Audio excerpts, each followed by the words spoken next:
Hello అండి అందరికీ good morning. ఏం చేస్తున్నారు? ఏంటి ఇవాళ సండే స్పెషల్స్? ఈరోజు మా ఇంట్లో సండే స్పెషల్ ఏంటనేది చూపిస్తాను చూడండి.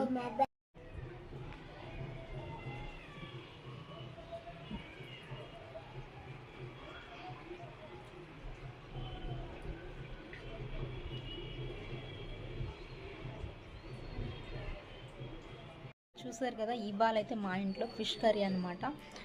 Fish curry and fish fry.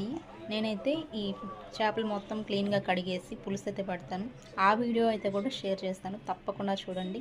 అలాగే ఈ వీడియో మీకు నచ్చితే లైక్ చేయండి, మన ఛానల్ని తప్పకుండా సబ్స్క్రైబ్ చేసుకోండి.